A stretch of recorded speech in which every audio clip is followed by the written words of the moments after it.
चलो दोस्तों, आज हम बात करते हैं कैसे प्रधान को हटाना चाहिए और कैसे नहीं। ये सब आज पूरी जानकारी आपके साथ लाए हैं कि प्रधान के जो कार्य कर रहे हैं उनमें हम कैसे हटा या कोई गलत काम कर रहे हैं, इसके बारे में हम खुद खुद के मरे जा रहे हैं और प्रधान को हटाना हमें बहुत मुश्किल लग रहा है।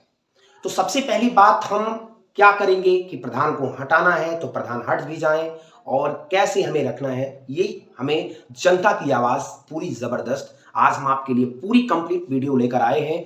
और हमारा जबरदस्त जो है चैनल है रोहित मिश्रा मैथ्स। आपको कैसे प्रधान के को आपको कैसे क्या काम करवाना है ये जबरदस्त हम देखेंगे। ठीक है, आज जबरदस्त चीज है कि प्रधान को हटाना कैसे है ये बात हम सब देखेंगे। ठीक है, बिल्कुल देखो, प्रधान को दो तरीके से आप लोग हटा सकते हो। प्रधान को दो तरीके से आप हटा सकते हो। सबसे पहली बात देखो बेटा, स्वयं त्याग पत्र से। सबसे पहली बात पहली क्या है कि स्वयं त्याग पत्र से। देखो, कहने का मतलब स्वयं त्याग पत्र, स्वयं त्याग पत्र। अगर बेटा स्वयं त्याग पत्र क्या है, और दूसरा जो पहला पॉइंट है स्वयं त्याग पत्र, और दूसरा जो पॉइंट है वो है अविश्वास। अविश्वास पत्र जो है अविश्वास प्रस्ताव, जिसे अविश्वास प्रस्ताव कहते हैं। देखो, प्रधान को हटाने का दो ही मुद्दा हो सकता है। सबसे पहली बात आपने जाना कि सबसे पहली बात स्वयं त्याग पत्र, वो अपना, मैं बताऊं कि किसी कारणवश अपना स्वयं अपना त्याग ले सकता है, अपने पद को कर सकता है। किसी मामला हो जाए गांव या कहीं मोहल्ले में, तो वो कभी ऐसे अपने आप सोचे और अपना पद बिल्कुल किसको दे सकता है किसको नहीं दे सकता है। इसमें दो कांड हो सकती है। बहुत लोग हो जाते हैं कि प्रधान चुनाव जीते और किसी कारणवश किसी अपने मोहल्ले में आ गए और डर रहे हैं या क्या कर रहे हैं इससे पता नहीं है, कोई समस्या, कोई मारपीट हो गई, कहीं मृत्यु हो गई, तो सोचाएगा। सबसे पहली बात हमें अपने, देखो, दूसरे तरीके से स्वयं त्याग पत्र और अविश्वास त्याग पत्र। जो अविश्वास प्रस्ताव है वो स्वयं, देखो, स्वयं त्याग पत्र है और अविश्वास प्रस्ताव। प्रधान को कैसे हटाएंगे ये बात हम पूरी जानकारी आपको बताएंगे। सबसे पहली बात, ये अपना त्याग पत्र किसी कारणवश किसी अपना उलझा हुआ या कहीं भी कुछ भी कर सकता है, तो ये अपना त्याग पत्र कैसे दे सकता है। सबसे पहली बात अपना जो है डीपीआरओ के पास दे सकता है। डीपीआरओ, सबसे पहली बात आपका डीपीआरओ के पास अपना त्यागपत्र, जो स्वयं का त्यागपत्र है वो डीपीआरओ के पास दे सकता है। इसका कहने का मतलब ये है कि अगर एक सप्ताह तक अपना स्वयं त्यागपत्र नहीं लेने जाता है तो अपना पद गंवा भी सकता है प्रधान। ठीक है, बात हो गई मान लो 2-3 दिन में कि नहीं, हम नहीं लेते हैं, हम कारणवश हम मान गए हैं और सही है। लेकिन अगर एक सप्ताह के अंदर डीपीआरओ के पास, मतलब हो गया डिस्ट्रिक्ट पंचायत राज ऑफिसर जो अधिकारी होता है उसके पास जा सकता है एक सप्ताह के अंदर अपना जो है फिर अपना जो है जो कागज भाड़ दिया, जो त्यागपत्र वो लेने, तब उसका पद आ सकता है। लेकिन अगर एक सप्ताह के बाद ऊपर हो गया तो अपना पद छोड़ सकता है प्रधान। ठीक है, आपके पास बहुत चीजें हैं। ठीक है, डीपीआरओ के पास जाकर और अपना त्यागपत्र दे सकता है, और अगर एक सप्ताह के अंदर लेना चाहे तो सही है, या अपना पद भी प्रधान पद पर हट सकता है।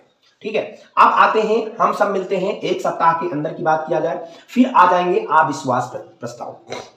अविश्वास प्रस्ताव क्या होता है? सबसे पहली बात, अविश्वास प्रस्ताव हम आज पहली जानेंगे कि इसमें कैसे कैसे प्रधान को हटाया जा सकता है और कैसे नहीं हटाया जाता है। अगर स्वयं ना ले, अगर स्वयं त्याग पत्र ले ले तो सही है। अगर नहीं लेता है और गलती करता है, सब मिलकर धांधली करते हैं, प्रधान वीडियो या कोई भी अधिकारी अपने अपने आप को धांधली, हम नहीं जान पाते, जितनी भी जनता है हम सब नहीं जान पाते इस चीज को, और प्रधान को हटाना है तो सबसे पहली बात हम दो चीज करेंगे। सबसे पहली बात हम लाएंगे पंचायत सदस्य।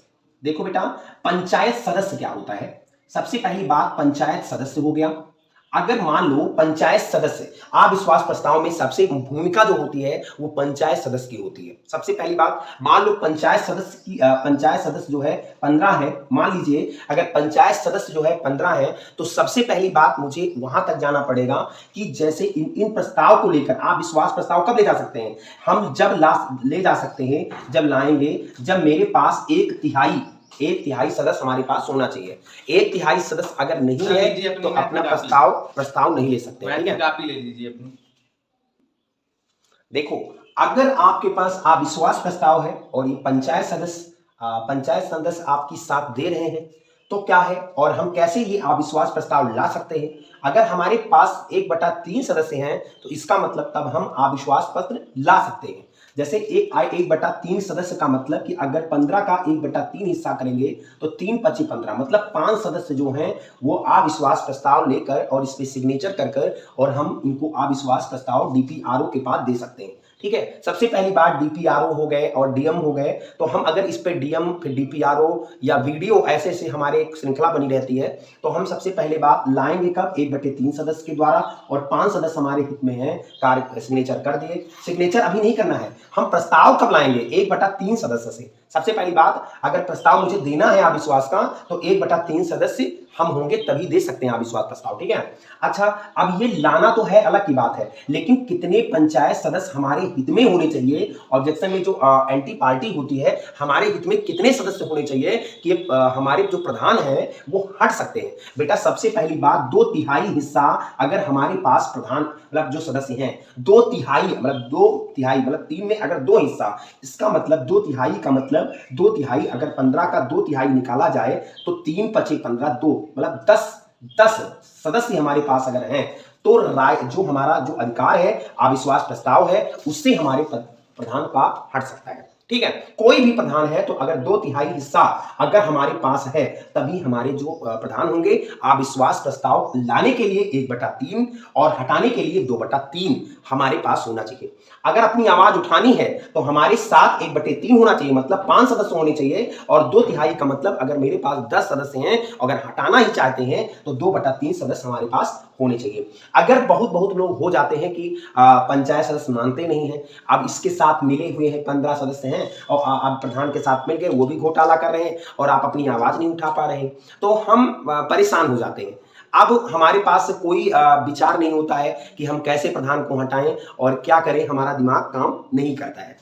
तो हम इसका भी एक इंफॉर्मेशन है, आपका आरटीआई दे सकते हो, राइट टू इंफॉर्मेशन, और इसके लिए हम और चीज बताएंगे आपको कि इसके अविश्वास प्रस्ताव तो हम आज जान गए कि हमें लाना अगर देना है अविश्वास प्रस्ताव तो हमें 1/3 सदस्य होने चाहिए, अगर हमें इनको हटाना है तो 2/3 सदस्य होना चाहिए। आज हम इसके बारे में और चर्चाएं करेंगे, देखोगे। सबसे पहली बात यह है कि आपने इसमें हमने बताया कि प्रधान को हटाने के लिए अगर पंचायत सदस्य भी मिल जाते हैं और प्रधान भी मिल जाते हैं और दोनों लोग साथ में घोटाला करते हैं और इतना परेशान हो गए हैं तो ग्राम पंचायत से एक दरखास्त है। देखो सबसे पहली बात, आपने अगर मान लो कि जितने भी आप अगर ये दोनों मिलकर काम और घोटाला कर रहे हैं तो भी हम उनको हटा सकते हैं। यार मैं सब जुगाड़ जानता हूं, बस आपको करना क्या है, जबरदस्त आप हमारे साथ जुड़ते रहो और हर इंफॉर्मेशन लेने के लिए हमारे वीडियो को सब्सक्राइब जरूर करो। देखो सबसे पहली बात हम क्या है कि अगर मान लो कि ग्राम सभा या हमारी जो पंचायत है या पूरे कस्बे में जो जनसंख्या है, अगर मान लीजिए 1000 है, मान लीजिए कि हमारे यहाँ की जो जनसंख्या है वो 1000 है और 1000 में क्या होता है बेटा, सबसे पहली बात हम बताते हैं। सबसे पहली बात अगर क्या कर सकते हो कि 1000 जनसंख्या होते नाते हम क्या करते हैं, इसका 2 मतलब इसका 500, अगर 500 लोग का, जैसे अगर हमारे पास 1000 जनसंख्या है, बहुत बढ़िया वाली बात है, और प्रधान को हटाना है, और अगर ये दोनों लोग हमारा सहायता नहीं किए, प्रधान नहीं और पंचायत सदस्य दोनों मिलकर घोटाला कर रहे हैं, हम ऊब चुके हैं, तो इससे पहले हम एक चीज और कर सकते हैं कि अगर हमारे पास 1000 जनसंख्या है और अगर 500 लोग हमारे हित में काम, हमारे हित से मतलब सिग्नेचर कर सकते हैं तो प्रधान हट सकते हैं। 500 लोग का मतलब अगर 1000 में 500 लोग का सिग्नेचर तुम्हारे पास है और सिग्नेचर करके हमें डीएम के पास दे दिए, या हम पहले डीपीआरओ के पास देंगे और डीपीआरओ डीएम को देंगे, या कहीं हम डायरेक्ट डीएम को दे सकते हैं, कोई बहुत बड़ी बात नहीं है, तो हम प्रधान को हटा सकते हैं। ठीक है, तीसरी बात हम कर सकते हैं बेटा, अगर ये तीनों लोग हमारा पंचायत सदस्य, अगर प्रधान, ये सब मिलके और गांव जनता भी डर रही है कि हम नहीं दे सकते, तो एक भी और उपाय है। सबसे पहली बात, एक उपाय हमारा जो चलेगा वो चलेगा आरटीआई। अगर एक बंदा चाहे कि प्रधान को हटा सकते हैं तो उसका ब्यौरा ले सकते हैं, इनको जेल पहुंचा सकते हैं प्रधान को, तो एक के द्वारा राइट टू इंफॉर्मेशन के द्वारा हम प्रधान को जेल पहुंचा सकते हैं। सबसे पहली बात, हम इसमें जो आएंगे, बस अगला वीडियो जो आरटीआई का बनाएंगे हम कि इसका मतलब क्या होता है राइट टू इंफॉर्मेशन का, तो हम ये 2005 में आया था, ये जो एक्ट सूचना का अधिकार था वो बना था, लेकिन आपको हम जबरदस्त कोई भी आम आदमी भी दे सकता है राइट टू इंफॉर्मेशन। अब अगली वीडियो में हम राइट टू इंफॉर्मेशन के बारे में बताएंगे और जबरदस्त आपको वीडियो शेयर करना पड़ेगा, क्योंकि हर प्रधान आपके मनमानी नहीं करेगा, आप खुद एक पहचान बनाने के लायक रहेंगे। वीडियो शेयर होनी चाहिए। जय हिंद, जय भारत। बहुत बड़ी है, हम बहुत बड़ी पहचान